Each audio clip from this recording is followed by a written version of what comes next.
Thanks for joining us on the High Point Land Series this week. Today I'm talking with Garrett Halama, and Garrett is out of central Wisconsin. He's one of the High Point agents, and we have a lot in common when it comes to our passion for habitat. Yeah.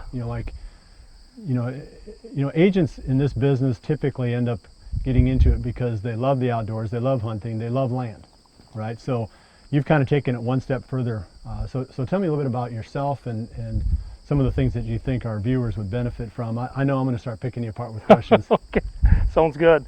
I'm from western Wisconsin, from Whitehall, grew up in Trempealeau County, lived there my whole life. I got introduced to the outdoors from my dad. Primarily bow hunting and stuff is what I'm very passionate about, and habitat, like what we're going to go into here. But I've been raising hybrid chestnut trees here for the past couple of years. Really liked to incorporate something different. You know, I love oak trees, like you, like you do, of course, for the mass-producing aspects. Yeah, and just the traditional. The one thing that we run into in Iowa and probably all over the Midwest is your regeneration and your succession kind of takes you away from oak. You know, and if we don't do something deliberate, you know, we're going to have a lot less oak, you know, for the next generation. Yep. So that's kind of why I've done my part. I'm not Johnny Oakseed, but you know, at least I'm doing what I can on the land that I own. Yeah. But I want to talk about that chestnut some more. That's one that really intrigues me. In fact, as we look behind, there's a whole bunch of acres on this farm that I have to address. You know, it was a pasture for maybe a couple of generations, you know, back here, and so there's a lot of areas that need to be converted into a more permanent habitat. And I'm going to do some stuff with prairie, but a lot of it's going to be trees. And one of them I thought about, you know, in at least certain pockets, was chestnut. So let's talk about, you know, the hybrid chestnut, how well it does, the best sites for it, you know, how many trees to plant together, because let's say I need to put some back here behind us, so tell me how to do it. Yeah, so how I've offered them is bare root. I've had the best luck with bare root chestnut trees. They're a cross between Chinese and the American. A blight came in 1904, pretty much wiped out billions of trees across the continental U.S. And so for me, that was, I found a lot of value in trying to bring these back, raising them, and then so I sell them as like a 2-year-old tree, and then they start producing nuts in about year 6, 7. And they just produce like every year with whereas like a white oak, let's say, produces every couple of years. I've had a lot of value in seeing for my deer herd and for seeing other people in the area being able to have all that massed producing, you know, you're talking about when they get to maturity, you know, upwards of 100 pounds per tree.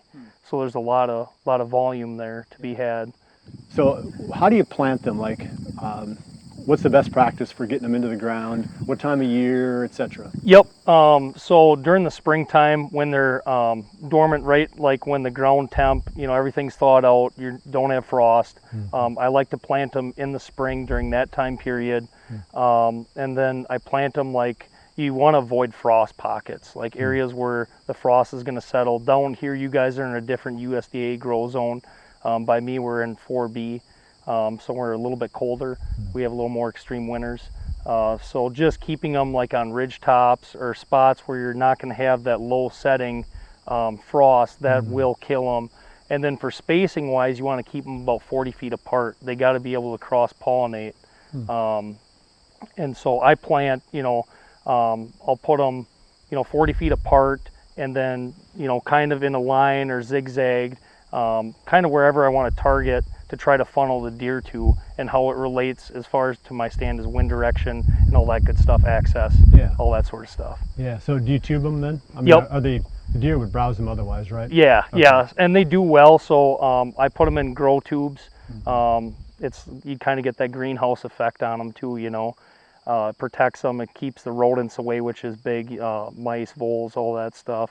And then I also take 6-foot wire fencing, and I fence around as many as I can. How far away from the tube do you have to go with the fence? I go about probably like a 5-6 foot diameter. I like to with T-posts, you know, put in about 2 to 3 T-posts. So you make like a triangle. Yeah, or a big circle. Okay. Yep. Or you could do like a triangle too. It's just to protect the tree and keep the deer away from them because 'Cause once they grow out of the tube, they're still going to get to them. Yeah. And they can knock the tube down as well. They can push them over, knock them down. Yeah. Yep. Okay. Yep. And so typically, like, what does it cost to buy a chestnut tree like that? What does it cost to get it planted? And I guess what kind of success rates are you seeing with your customers? Yeah. So typically, if you're looking at the tree and the grow tube, it's about $25 a piece. So they're not cheap. But the success rate, go ahead. I would say similar to like apple trees and that sort of thing. Yeah. 'Cause it seems like they're about in that same range, right? Yeah.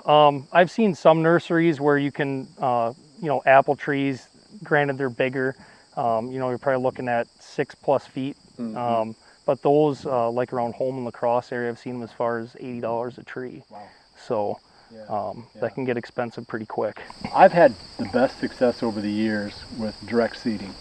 And seemed like whenever I planted bare rootstock in rows, I use the planting machines, where you sit in there and then it just, you put the tree down in and it takes the root away and you look back and it's, all pressed in. And in theory, they're going to do pretty well. But if you get a drought year, or if the deer really figure out what you've got going there and you don't have the time or the energy to tube them all, or the finances, the deer can clean you out on that real easy. And that's why I've liked doing the direct seeding, because even if you take this situation here, I'll be planting 5 bushels of acorns per acre. And I think I've done the math on that, and I think that gets me about an acorn for every 2 square feet. So they're not all going to survive, but now you've got just this whole vast dinner table. The deer can't eat it all. So some of them are going to get through. Whereas when I was planting the bare rootstock, going down the line, the deer would just go down and pick them all. So the key, I guess, if you're going to do that, you've got to tube them. And you probably have to go to even stronger measures.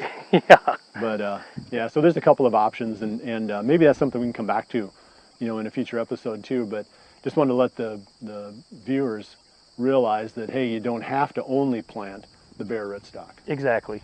There's a bunch of different options. Like when I raised them, I started them off in pots. I've done direct seeding.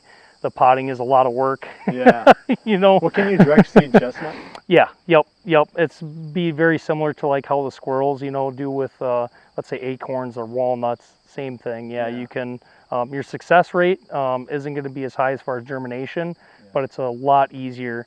Like you said, it's, you start direct, doing the potting, it becomes a lot of work. So we've been talking about the 2 different ways to get trees established. And there's the route I'm going to take, and then there's the one that you recommend. I mean, what kind of projects have you done? Can you give me like maybe a couple of quick examples of places that you've gone into similar to my project here? So I've done a lot of switchgrass plantings on one of our farms. And just to add for the bedding, because I believe that there's no true bedding if you don't have a browse system in there.